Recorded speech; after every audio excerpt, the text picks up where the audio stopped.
Hi, everybody. Welcome back to the Augusta Civic Center. I'm Travis Barrett, along with Travis Lazarczyk.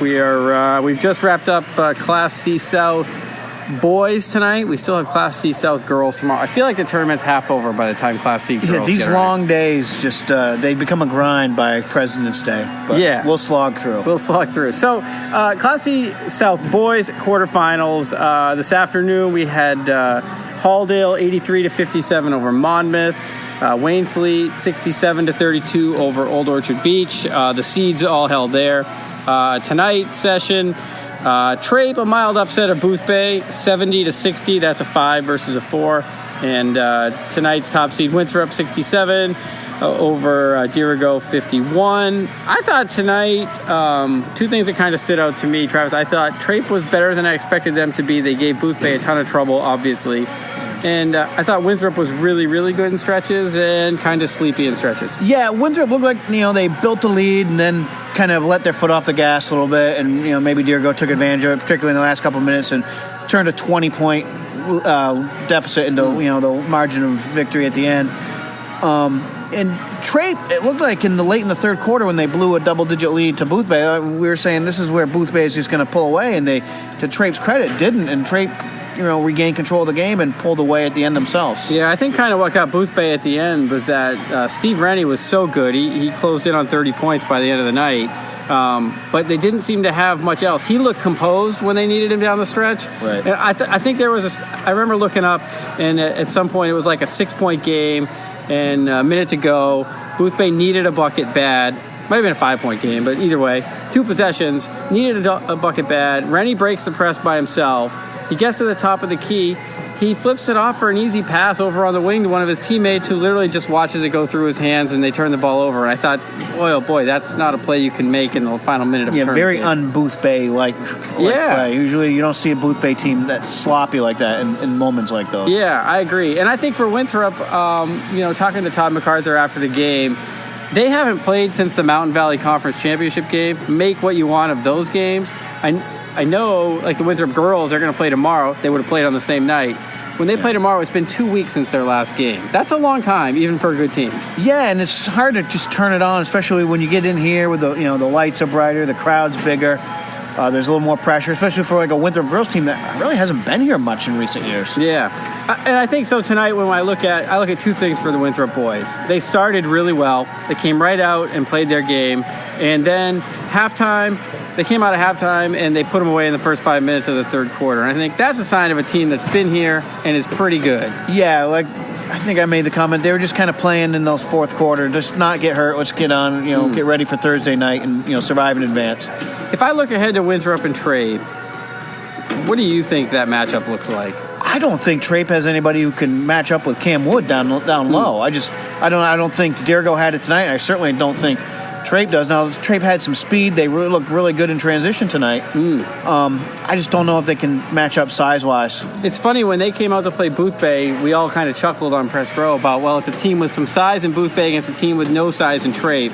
And I think the problem that they're going to run into with Winthrop is it's not just Cam Wood and Sam Figueroa who are just giant young men. Yeah. I know it's the in basketball term is they're long. Yeah. But when they want a full court press view, they're big everywhere. I mean, their arms everywhere, and they're all 6 feet tall. I just think that's they're hard. quick. Like, Jared McLaughlin's going to create a shot anywhere on the court if he wants to, and just a lot of stuff going on there where they're tough to defend. Yeah, and so Halldale this afternoon. We'll jump back to this afternoon. Halldale, they looked like they were ready to go. I mean, they scored 83 points, and they were never, ever, ever in trouble. Of those top 3 contenders in C South that we've talked about for a while now, Winthrop, Waynfleet, and Halldale, I think Halldale had the most complete game where they looked like they were probably at their peak. Maybe they don't want to be at their peak yet because they've got a tough game with Waynfleet coming up Thursday night, but they look like they're the team that was most ready to take the court tonight. Yeah, and by the same token, Waynfleet, they won by 35. And you could make the same argument with them that you made with Winthrop was,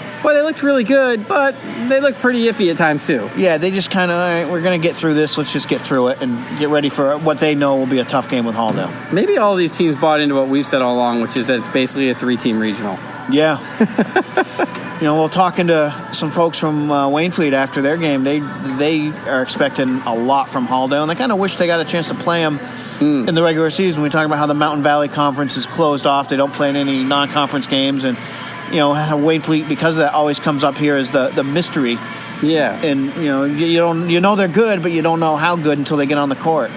Yeah, I would agree with that. I think Halldale, again, I hate to beat a dead horse, but they scored 27 points in the first quarter. That's a team that is just Ashton Abbott had 34. Yeah, Alec Byron had 24. Yeah, that's it. Yeah.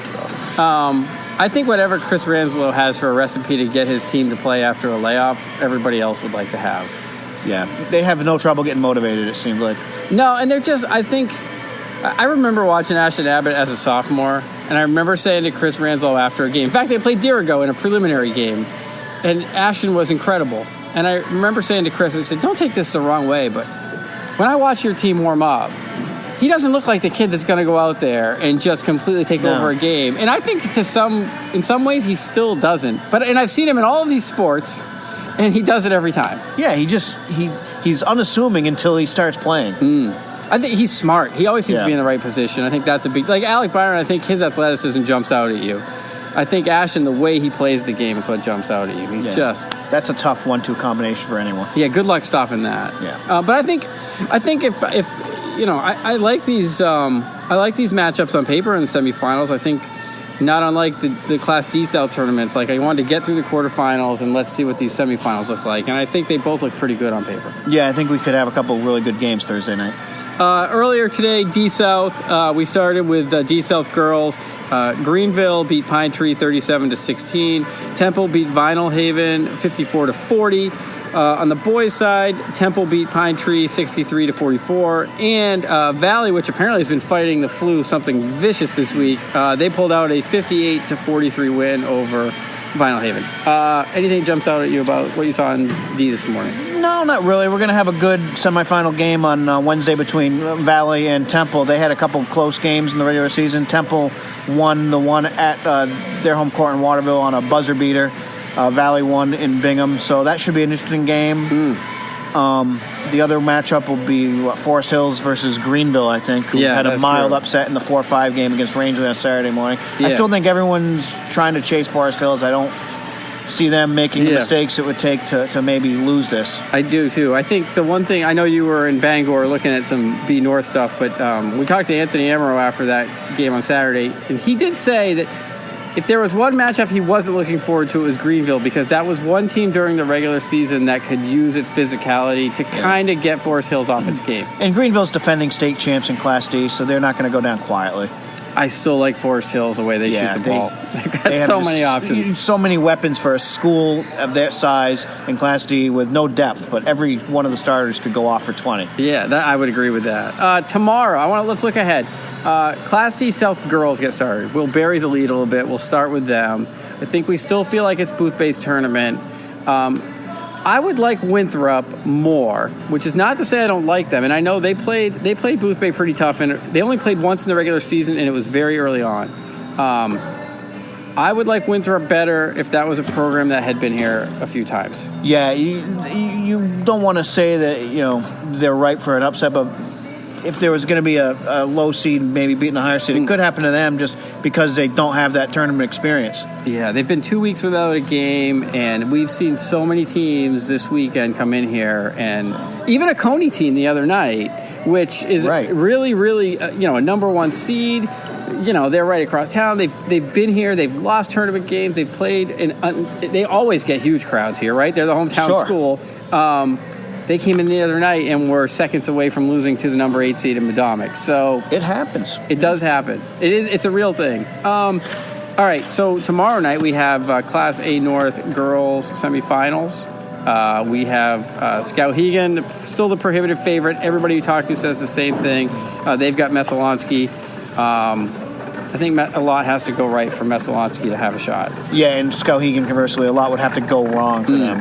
I mean, we saw the other night, it went as bad as it could for Skowhegan in the first half, and they still beat Camden Hills going away. Yeah, I still think it's Skowhegan's tournament to lose. Have you seen the Lawrence or the Hamden girls this year? I don't want to put you on the spot. No, I've seen the Lawrence girls once, and a team that, like we mentioned about some other teams, they have a lot of depth in terms of scoring. They're going to be tenacious defensively, like most Lawrence teams are. Yeah. I just don't know. Hamden's size could get them, but they did beat Hamden in the regular season, so you can take that into consideration. You can, and you've got Bailey Donovan is a game changer, and she's for Hampton. She's kind of grown into that role this year. More so, she looks more comfortable playing it than before.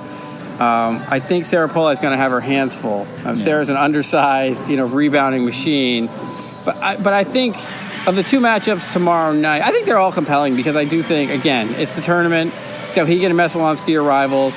There is always that you beat us so bad twice during the regular season thing that I don't know that I want to face a team like that a third time. Yeah, and this precedent, I remember, we're going way back to 1985. The Waterville boys absolutely crushed Lawrence in the last game of the regular season, beat them by like 50 when they played that game at Colby College, just to accommodate the huge crowds they would get back then. And then Lawrence beats Waterville in overtime in the regional Class A regional final. So it's possible. It sure is possible. Never count anything out. I wouldn't. And I think it's been another long day, so it's time for us to go scrounge up some stale popcorn and cold chicken fingers. Yes. Final thoughts. Anything that we didn't touch on that jumps out at you from tonight?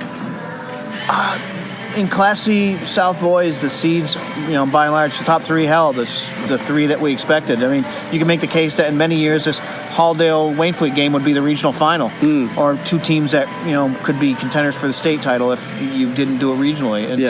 So I think we're in for some good games in that regard. I would agree. I think the one thing that kind of jumped out to me is I feel like, especially for those of, for us at the Kennebec Journal and the Morning Sentinel, we get so focused on Mountain Valley Conference teams. That's what we see by and large.